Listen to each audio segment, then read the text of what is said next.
Hello friends, post market రిపోర్ట్లోకి మన మిత్రులందరికీ స్వాగతం. ఈరోజు సెప్టెంబరు 30వ తారీఖు సోమవారం.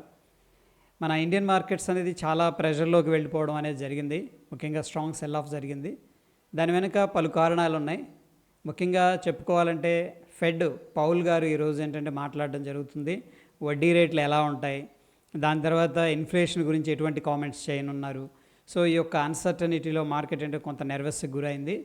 At the same time Japan stock market అనేది ఈరోజు అగైన్ ఏంటంటే స్ట్రాంగ్గా కిందకు వెళ్ళడం అనేది జరిగింది. ఇది కూడా ఏషియా మార్కెట్కి సంబంధించింది కాబట్టి మన మార్కెట్స్ నెగిటివ్గా రెస్పాండ్ అయినాయి అని చెప్పేసి చెప్పుకోవచ్చు.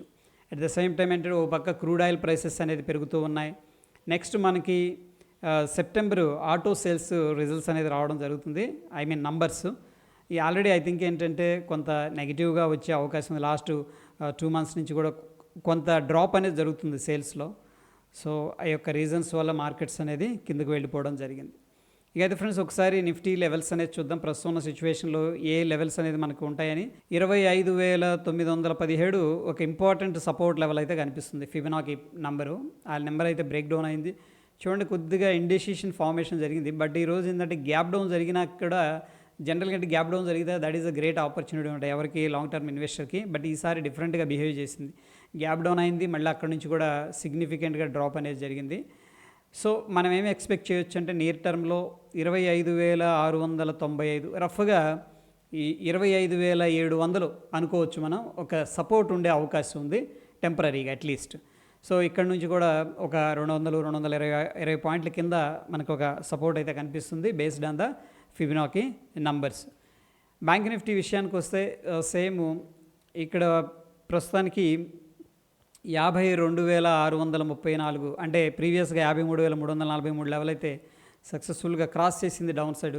ఇమీడియట్గా మనకి టెస్ట్ చేసే లెవెల్ ఏంటంటే 52,634 అని చెప్పేసి చెప్పుకోవచ్చు. సో ఫ్రెండ్స్ దగ్గర మనకు ఒక 350 పాయింట్స్ రఫ్గా ఒక సపోర్ట్ అయితే కనిపిస్తుంది డౌన్ సైడ్ లెవెల్లో.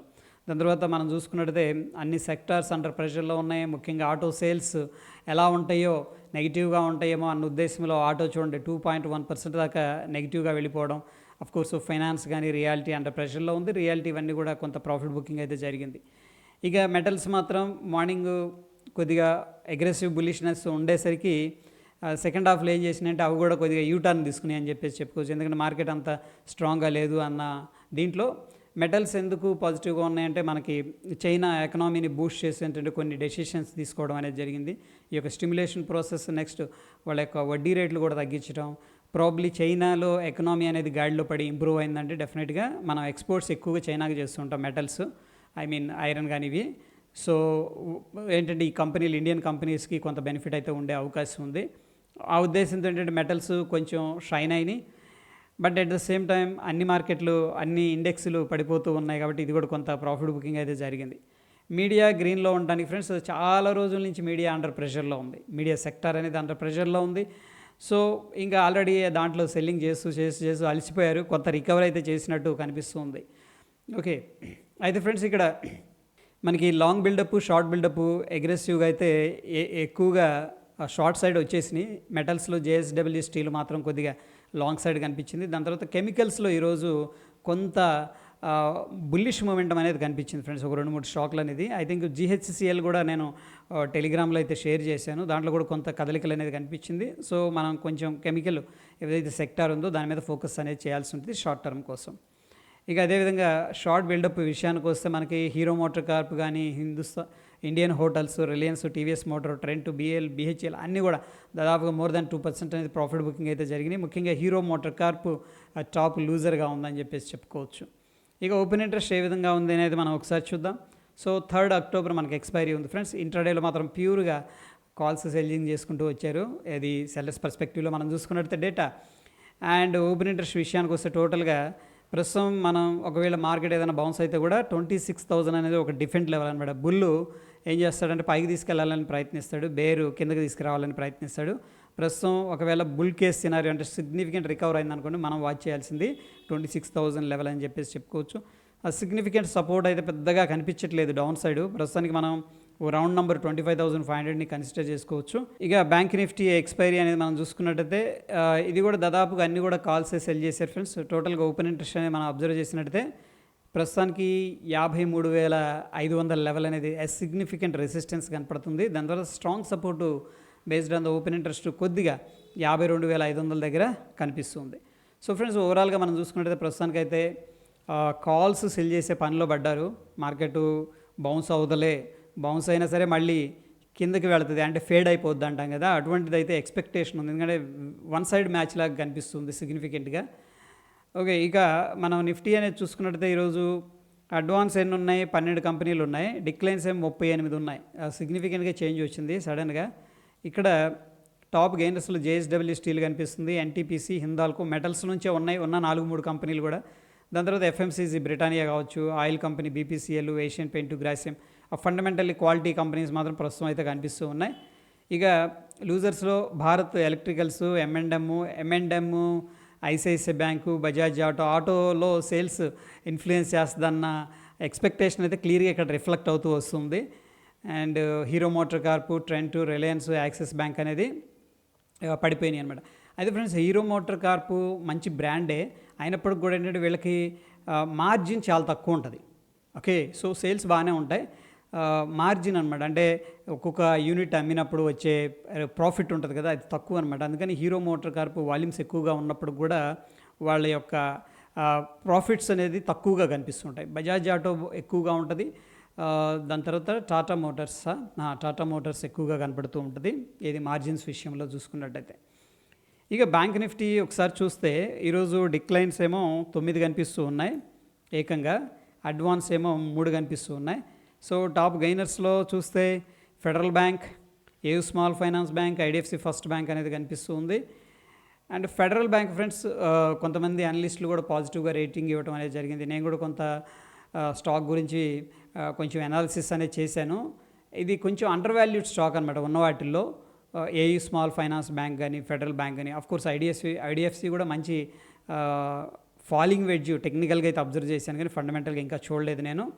సో ఫెడరల్ బ్యాంక్ కానీ, ఏయూ స్మాల్ ఫైనాన్స్ బ్యాంక్ కానీ ప్రస్తుతం కొంత ప్రైవేట్ ప్లేయర్స్లో స్ట్రెంత్ అనేది కనిపిస్తూ ఉంది. ఇక బ్యాంకుల్లో ICICI bank, state bank of India, Punjab national bank, Canara bank అగ్రెసివ్గా సెల్ ఆఫ్ అయితే జరిగింది. సో ఏంటంటే ఫెడ్ ఎటువంటి డెసిషన్స్ తీసుకుంటే, ఎటువంటి కామెంట్స్ చేస్తుంది అన్న దాంట్లో బ్యాంక్స్లో కొంత అన్సర్టనిటీ అనేది ఉన్నట్టు క్లియర్గా మనకి ఇక్కడ తెలుస్తూ ఉంది. ఇక మోస్ట్ యాక్టివ్ స్టాక్స్ అనేది మనకి ఇక్కడ గ్రూప్ కనిపిస్తుంది. రిలయన్స్ కానీ, హెచ్డిఎఫ్సి, ఐసిఐసిఐ, టాటా స్టీల్ అనేది 52 వీక్ హైలో Saregama India, AstraZeneca, Vijaya diagnostic, Hitachi energy, JM financials అనేది కనిపిస్తుంది. సో ఫ్రెండ్స్, జేఎం ఫైనాన్షియల్స్ టెక్నికల్గా మనం 110 దగ్గర మాట్లాడుకున్నాం, మీకు గుర్తుందో లేదో. సో వెరీ సిగ్నిఫికెంట్గా మూవ్ అవుతుంది, ఫండమెంటల్గా బాగుంది, టెక్నికల్గా బాగుంది. బట్ మార్కెట్ యొక్క డైనమిక్స్ వల్ల ఏంటంటే కొద్దిగా ప్రెషర్గా అనేది గురవుతూ వస్తుంది. అయితే ఫ్రెండ్స్, ఇక్కడ చూడండి, సరేగమ ఇండియా మన గ్రూప్లో ఒకసారి ఉన్నారు, చాలా ఎక్సలెంట్ అనాలిసిస్ చేసి పోస్ట్ చేయడం అనేది జరిగింది. సో ఈ యొక్క స్టాక్ కూడా సిగ్నిఫికెంట్గా మూవ్ అవుతూ వస్తుంది. 52 వీక్ లోలో మనం చూసుకున్నట్లయితే Ujjivan small finance bank, CSB bank అనేది కనిపిస్తూ ఉన్నాయి. బుల్లిష్గా కొన్ని స్టాక్స్ అనేది టర్న్ అవుతున్నాయి. కేపీఎల్ కానీ, bank Baroda, IOC, Exide industries, Tata chemicals అనేది. ఇక్కడ చూడండి, ఎక్సైడ్ చాలా సిగ్నిఫికెంట్గా డ్రాప్ అయింది ఒక హై నుంచి. బట్ ఏంటంటే మనం థీమ్ అనేది బ్యాకప్లో పెట్టుకోవాలి. Okay, back of the mind మనకు కొంత కాన్సెప్ట్ అనేది ఉండాలి. ఈ బ్యాటరీ కంపెనీస్, ఎక్సైడ్ ఇండస్ట్రీ ఇండియాలో one of the number 1 big player అని చెప్పేసి చెప్పుకోవచ్చు బ్యాటరీ మ్యానుఫ్యాక్చరింగ్ చేసే వాటిల్లో. సో ఇక్కడ టాటా కెమికల్స్ ఏమో వాళ్ళు ఓన్గా ప్లాంట్ పెట్టి ఈ యొక్క బ్యాటరీస్ అనేది మ్యానుఫ్యాక్చరింగ్ చేస్తున్నారు. సో ఎనీహౌ వాటిలో కొంత కదలికలు మనం గమనిస్తున్నాం ఇక్కడ. దాని తర్వాత కొన్ని స్టాక్స్ అయితే బేరిష్గా టర్న్ అవుతూ ఉన్నాయి. సిఆర్ఎమ్స్, Adani Trans, happy forging, Triveni turbine, L and T technology అనేది కనిపిస్తుంది. ఇక ప్రైస్ షాకర్స్లో శ్రీరేణుకా అనేది కనిపిస్తుంది. షుగర్, ఇథనాల్ ప్రైసెస్ అనేది గవర్నమెంట్ ఇంక్రీజ్ చేసింది. ప్రస్తుతం అయితే షుగర్కి సంబంధించిన ఒక స్టాకు ప్రైస్ షాకర్స్లో ఉంది. వాల్యూమ్స్ షాకర్స్లో మనం చూసుకున్నట్లయితే NMDC, Atul, IDFC, Pidilite, Tata chemicals అనేది కనిపిస్తుంది. సో ఫ్రెండ్స్, ప్రస్తుతం ఉన్న సిచ్యువేషన్లో మనకి కొంత ప్రాఫిట్ బుకింగ్ ఉంది. పౌల్ గారు ఏం మాట్లాడతారు అన్న విషయం అనేది మనం వాచ్ చేస్తూ ఉండాలి. సో దాన్ని బట్టి markets overnight US markets ఏ విధంగా రియాక్ట్ అవుతాయి, దాన్ని బట్టి మన మార్కెట్స్ అనేది ఒక డైరెక్షన్ తీసుకునే అవకాశం ఉంది. బట్ కరెంట్ సిచ్యువేషన్లో ఓన్లీ క్వాలిటీ స్టాక్స్, ఫండమెంటల్గా వెరీ వెరీ సాలిడ్గా ఉన్న స్టాక్స్ అండ్ ఎర్నింగ్స్ చూపిస్తున్న కంపెనీలు మాత్రమే మనం ఏంటంటే ప్రస్తుతానికి పిక్ చేసుకోవాల్సిన అవసరం అయితే ఉంది friends. So that is all about post market report. మరొక ఇంట్రెస్టింగ్ ఎపిసోడ్తో మళ్ళీ కలుసుకుందాం ఫ్రెండ్స్. ఈ యొక్క ఎఫర్ట్స్ మీకు హెల్ప్ అవుతున్నాయి అనుకుంటే తప్పకుండా లైక్ చేస్తూ ఉండండి, మన ఛానల్కి చాలా హెల్ప్ అవుతుంది. ధన్యవాదాలు.